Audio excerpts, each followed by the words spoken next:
a hablar sobre la inserción de la economía chilena en el orden capitalista.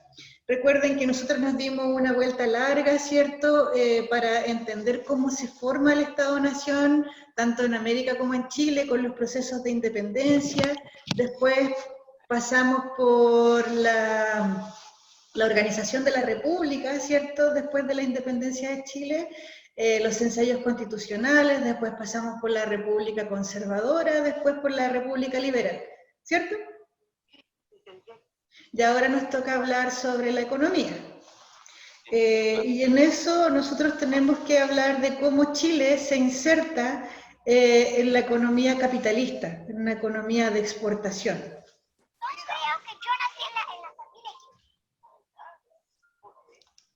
¿Quién está peleando ahí? Maxi.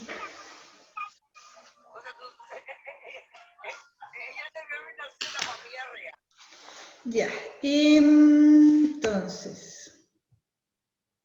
Oh, qué pegar. La clase anterior, nosotros estábamos viendo las transformaciones de la República Liberal, las transformaciones liberales, ¿cierto? Y hablábamos de que estas transformaciones tienen relación con la liberalización que tiene tanto la economía como la política, ¿cierto? Como para el desmantelamiento del orden autoritario, la idea es bajarle disminuir el poder que tiene el Ejecutivo a favor del fortalecimiento del poder legislativo, es decir, del Congreso y de los partidos políticos. Y se reduce la intervención electoral. Esta liberalización comprende también las reformas que se le hicieron a la Constitución del 33, las reformas electorales y la ampliación, por supuesto, de las libertades individuales.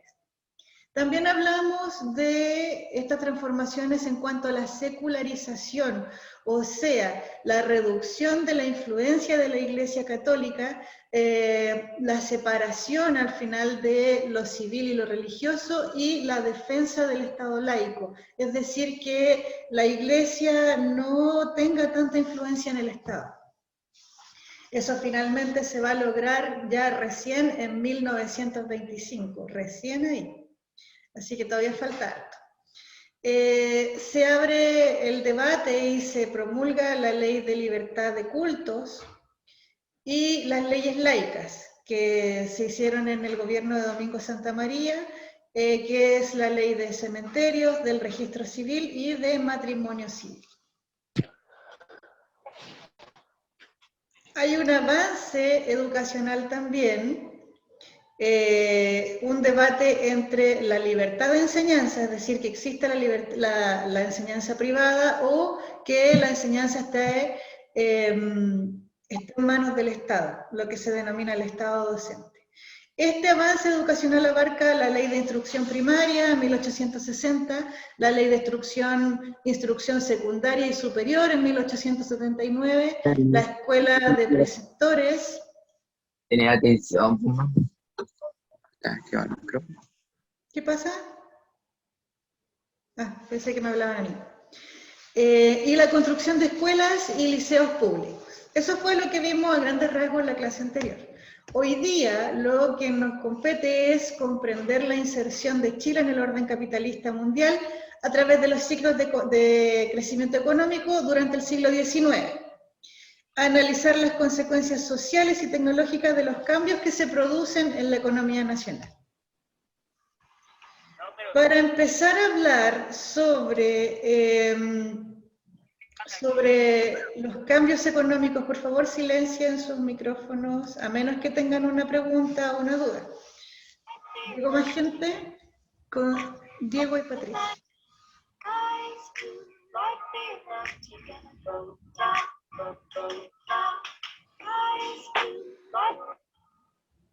Gracias.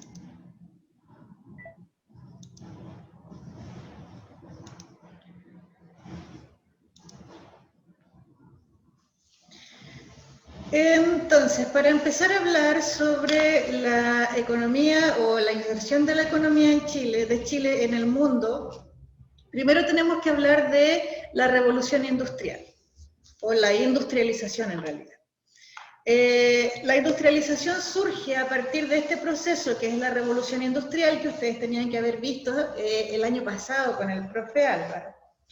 La agricultura, en cuanto a la revolución industrial, la agricultura pasa de una agricultura de subsistencia, es decir, como solo para la familia, para el consumo diario, a una producción con fines comerciales. O sea, ya no tenemos la producción agrícola solamente para alimentar a las familias, sino que también la usamos para comercializarla, para venderla. La industria se potencia gracias al desarrollo de la máquina de vapor, hay un auge de la industria textil y la siderurgia, se hace una transición desde la producción artesanal en los talleres a la manufactura industrial dentro de las fábricas. El transporte también tiene un mejoramiento en cuanto a las comunicaciones marítimas y terrestres. Esto debido al surgimiento y la promoción, ¿cierto?, del ferrocarril y del barco a vapor. Y en cuanto a nivel demográfico, el crecimiento de la población urbana y el éxodo rural por la oferta de empleos en la industria y el comercio. Es decir, existe un alto crecimiento de la población urbana y esto se debe en gran medida a que la gente emigra, ¿cierto?, desde el campo hacia la ciudad porque estaba todo pasando en la ciudad, o sea, hay industria, hay trabajo, hay posibilidad de surgir. Entonces la gente abandona los campos y se va a la ciudad, con todas las consecuencias que ello trae. ¿Hasta aquí hay alguna duda, alguna pregunta? Ninguna. Bien. Las principales consecuencias o efectos que tiene esta revolución industrial, esto lo estoy viendo de manera muy, muy rápida porque se supone que es la materia que pasaron el año pasado. Los principales efectos de la revolución industrial son primero un efecto medioambiental, una consecuencia medioambiental que es el aumento de la contaminación. Si ustedes piensan que de pronto, de rompe y porrazo, en un par de años las grandes ciudades se empiezan a llenar de fábricas, también se empiezan a llenar de humo, se empiezan a llenar de residuos, de basura. Hay un alto índice de contaminación en esta etapa de la revolución industrial. La producción de alimentos aumenta en alta medida. Se usa la maquinaria y existe una migración del campo a la ciudad, por lo que les decía yo recién. La gente en el campo tiene la idea de que en la ciudad hay más pega, hay más posibilidad de una mejor calidad de vida, más que en el campo. Y por lo tanto la gente migra, se producen oleadas sucesivas de gente que va desde el campo a la ciudad, lo que origina también problemas de hacinamiento, de explotación laboral, de trabajo precario, ¿cierto? Lo que denominamos la cuestión social. Y también se produce un fenómeno en donde se empiezan a construir barrios industriales. ¿Hasta acá hay alguna pregunta, alguna duda? No. Ninguna. Ya. Entonces, pasando de lleno a lo que es la economía chilena, tenemos ciclos de expansión económica. Estos ciclos de expansión económica son periodos en los que la economía de Chile experimenta un crecimiento debido al aumento de la producción y al alza tanto de las exportaciones como de las importaciones. Principalmente estos ciclos económicos están asociados a la expansión de la economía del mundo, ¿cierto? Debido también a la revolución industrial. Ustedes saben que a mayor producción también es mayor la demanda de materias primas, ¿cierto? O sea, no podemos tener una fábrica de muebles si no tenemos madera, ¿se entiende? Sí. Ya. Y por lo tanto, una de las grandes consecuencias de la revolución industrial es también el aumento sostenido de la demanda por materias primas. Y en estos ciclos de la economía del mundo, en el contexto de la revolución industrial, Chile experimenta un alto crecimiento en su economía. Sin embargo, como hablamos de ciclos, ustedes saben que los ciclos tienen un inicio y tienen un final, tienen un término. En cuanto al inicio, nosotros hablamos del aumento de la demanda internacional por recursos naturales, como lo que les decía recién. Pero también este ciclo termina... Silencian sus micrófonos cuando no tienen que hablar, por favor. Maxi, por favor, todo el rato tengo que estarte silenciando. Tienes que ser responsable y respetuoso con tus compañeros, por favor. Ya. Aumenta la demanda internacional, lo que hace un inicio de este ciclo de expansión económica, pero termina con la disminución de la demanda internacional de recursos naturales. Esperen, hay un comentario.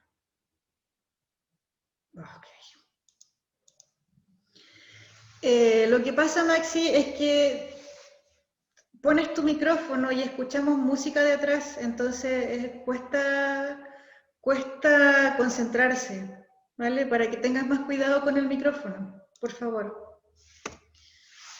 Hay un inicio también de un ciclo de crecimiento económico internacional que termina con este fin del ciclo de crecimiento económico. Hay descubrimientos de yacimientos mineros, pero también agotamiento de los yacimientos mineros. Se entiende cómo va, empieza, ¿cierto? Y luego termina, por eso se le denominan ciclos.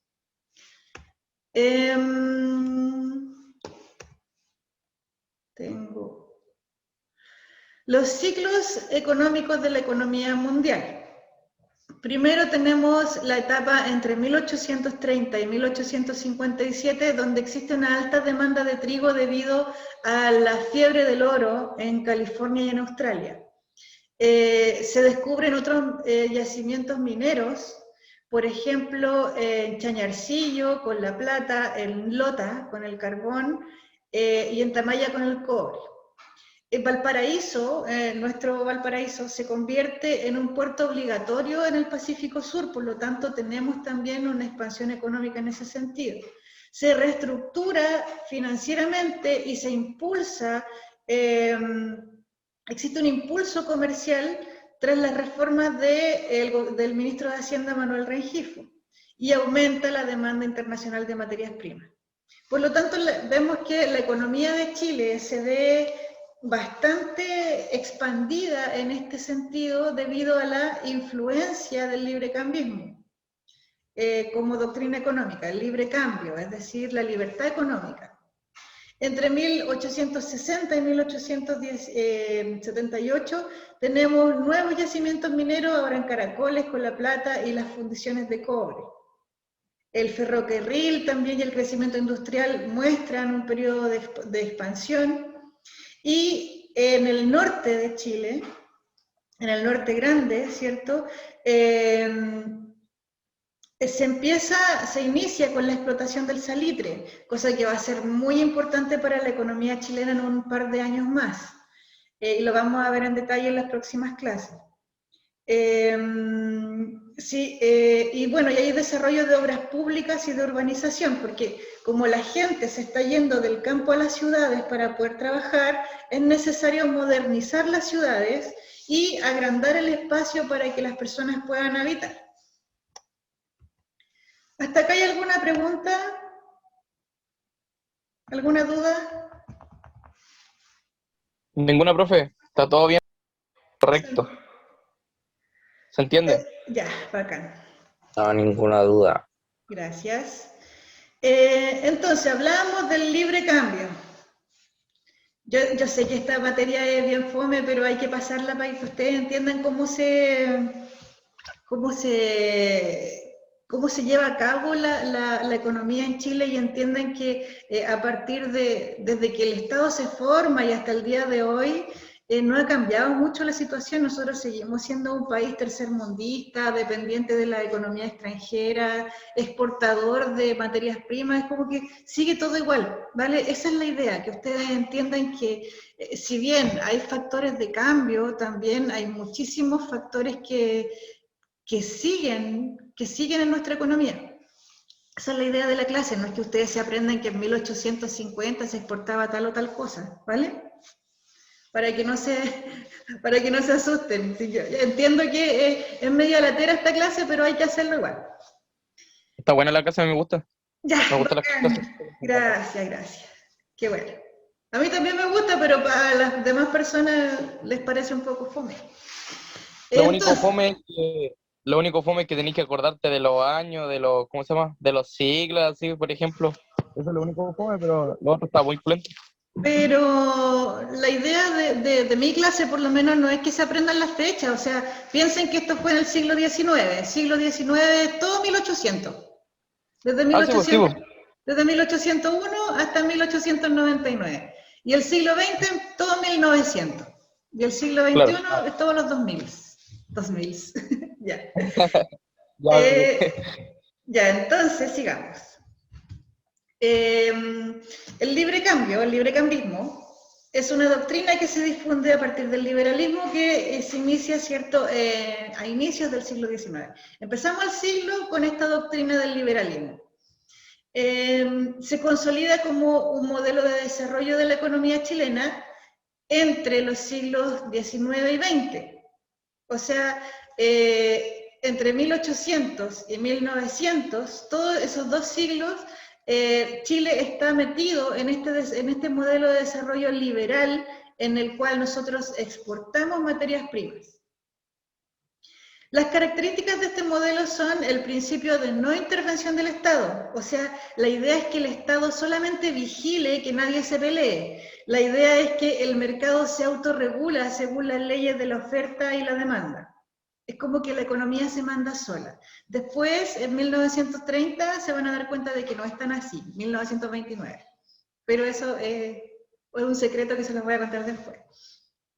Se defiende la libertad de comercio, hay críticas al proteccionismo, es decir, que cuando los estados, los liberales dicen que los estados no tienen que proteger su economía, sino que tienen que abrirse a las demás economías. Se inserta en la economía capitalista a través del desarrollo del sector primario. El sector primario es el sector de la economía que se dedica a explotar las materias primas. La extracción de materias primas, la minería, la agricultura, la pesca, todo eso son del sector primario.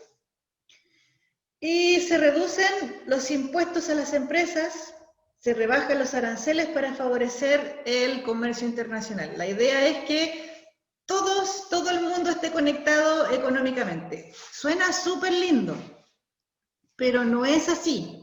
No es así. Es una mentira porque las economías pequeñas siempre, toda la vida van a estar dependiendo de lo que las economías grandes quieran. Si yo soy un país que me dedico a exportar solamente frutas, voy a tener que exportar las frutas que las economías grandes me pidan. Si de repente yo solamente exporto plátanos, y no sé, pues Estados Unidos, Inglaterra y todas las economías bacanes del mundo me dicen ya no queremos más plátano, mi economía se va a ir a pique. ¿Se entiende, no? Siempre el liberalismo te vende la pomada de que todo el mundo puede ser súper rico y súper pro, pero al final la verdad es que las economías siempre van a estar dependiendo de las economías grandes. Y te venden también la pomada de los países que van en vías de desarrollo, y es mentira, es mentira. Pero ya, no me voy a enojar. Ya me dio la cuestión. Ya. Sigamos. ¿Hay alguna duda, alguna pregunta? Ninguna hasta ahora. Ya. Ya todavía me quedan 5 minutos. El impacto del libre cambismo en Chile. Bueno, con la implementación de este modelo de desarrollo liberal que les estaba comentando y que estaba criticando fuertemente, se fomenta la inserción de Chile en un circuito económico que es de nivel mundial. Y esto trae consecuencias, ¿cierto? Que es la exportación de materias primas, principalmente el cobre, la plata, el trigo, después nos vamos a ir de lleno con el salitre. Pero como les decía, existe, no es una cuestión mía, es una cuestión de la historia, existen relaciones de dependencia con respecto a los ciclos económicos internacionales. Las economías pequeñas, que son por lo general monoexportadoras de materias primas, tienen que estar siempre dependiendo de lo que las economías grandes piden. Los países industrializados no dependen de las materias primas, pero dependen de ciertas materias primas que no todos los países exportan. Se integran comercialmente con los países que están en procesos de industrialización, por ejemplo, Inglaterra, Estados Unidos y una gran parte de Europa occidental.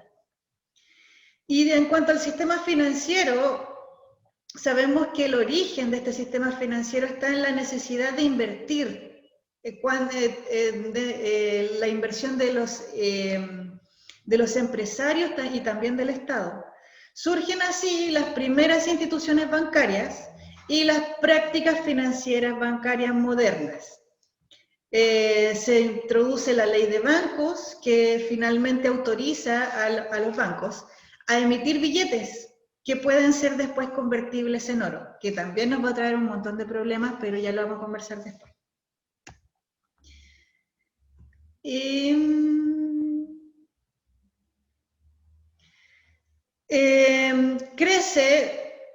Crece la industria y hay una paulatina, muy sutil modernización tecnológica. Hay uso de maquinarias modernas en la minería y en la agricultura. Se construyen obras públicas, se extienden las líneas férreas, porque la idea, como vamos a empezar a exportar un montón de materias primas, necesitamos transportarlas, y transportarlas rápido. No podemos hablar de carretas en este momento. Tenemos que hablar de un barco a vapor, ¿cierto? O de un ferrocarril, cosa que las cosas lleguen desde el norte o desde el sur súper rápido y se vayan súper rápido, porque la idea es tener plata en este momento. Estas líneas férreas, los ferrocarriles, ¿cierto? Tanto en el norte chico como en la zona central. Se mejora la conectividad, se hacen puertos, se hacen caminos, se mejoran las comunicaciones. Aquí vamos a empezar a hablar del telégrafo. Y se mejora la infraestructura urbana. También hay cambios sociales, porque ustedes saben que cuando la empresa gana, el jefe se hace rico. Crece el empresariado y se enriquece, ¿cierto?, gracias a la industria y a la banca. Y con esto surge una clase social denominada la oligarquía. Esas poquitas familias que tienen muchísima plata. Esas pequeñas familias que tienen muchísima plata empiezan a surgir en este momento, gracias a este modelo económico. Y asimismo, como hay como hay muy pocas personas que ganan mucho dinero, hay muchas personas que ganan muy poquito dinero y que son cruelmente explotadas en sus trabajos. Hay mucha importancia de los extranjeros en el comercio, sobre todo en la minería. Estamos hablando acá de harta plata, mucha plata que se invierte en Chile por el salitre, por ejemplo, que es lo que vamos a hablar en la próxima clase, y por la agricultura también. Y la diversificación productiva de los sectores populares. Ya las personas ya no, comunes y corrientes, ¿cierto? Los pobladores ya no van a seguir trabajando en el campo solamente. También van a empezar a trabajar en otro tipo de servicios. La construcción, por ejemplo, la industria. Bueno, en consecuencia Chile inicia una transición desde una economía tradicional o preindustrial a una industrial, entre comillas. ¿Hay alguna duda, alguna pregunta, chicos? No, ¿Se entiende? ¿Está muy fome Buena, o profe. no? Está buena, está interesante. Bacancito. Ya, entonces, sinteticemos. Nosotros estábamos hablando de un proceso en el siglo XIX, todo 1800 y principios de 1900, que es un proceso de expansión económica, que se promueve por el librecambismo, ¿cierto? Que plantea, ¿qué cosas? La reducción del rol del Estado, que el Estado mire de lejitos nomás y que no ande nada supervisando, ni poniendo precios, ni protección a la industria, ni una cuestión. Aquí la cosa funciona súper simple.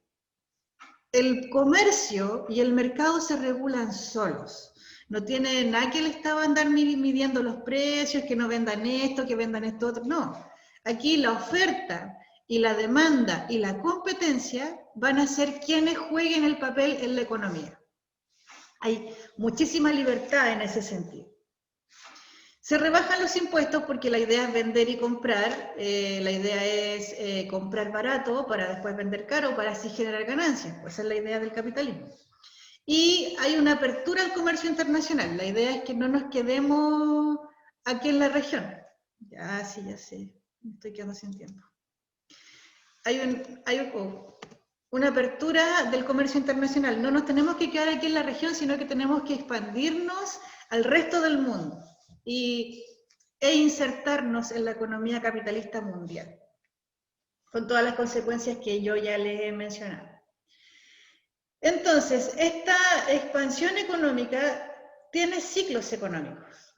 La primera mitad del siglo XIX y la segunda mitad del siglo XIX, ¿cierto? Tienen características comunes. O sea, estamos hablando de que todo el siglo XIX hasta 1878 está basado en la exportación de productos mineros y agrícolas. Lo que exportamos principalmente, los productos mineros que exportamos son principalmente plata, cobre, carbón, y luego, después de 1878, con la Guerra del Pacífico, que también se las voy a explicar porque también es una trampa, empezamos con nuestra estrella del rock, que va a ser el salitre. El salitre le va a dar de comer a todo Chile y va a ser el sueldo de Chile por muchos años. Y en cuanto a los productos agrícolas, principalmente es el trigo. Y existe también dependencia de los ciclos económicos internacionales, es decir, si hay expansión, si hay harta demanda, si aumenta la demanda de materias primas, nosotros vamos a estar bien porque vamos a poder vender hartas cosas. Por el contrario, si en el mundo existe recesión, hay crisis económica y no están comprando materias primas, nosotros también vamos a ir a recesión económica. O sea, somos absolutamente dependientes y existe este efecto dominó de la economía. Cae uno, caen todos. Y hay consecuencias de esta expansión económica. Chile se inserta en la economía mundial por fin, se desarrolla el empresariado minero e industrial y van a ser este glorioso personaje que es el proletariado. Estas personas que trabajan por un sueldo, que venden su fuerza de trabajo por un sueldo. Surge también el sistema financiero, con la ley de bancos, ¿cierto? El crecimiento industrial. La idea es que la industria sea el motor de la economía. Se modernizan los transportes, las comunicaciones, avanza la urbanización, crecen las ciudades, empiezan los procesos de modernización urbana y se diversifica la productividad de los sectores populares. ¿Entretenido? ¿Sí? Sí. Ya. ¿Hay alguna duda, alguna pregunta?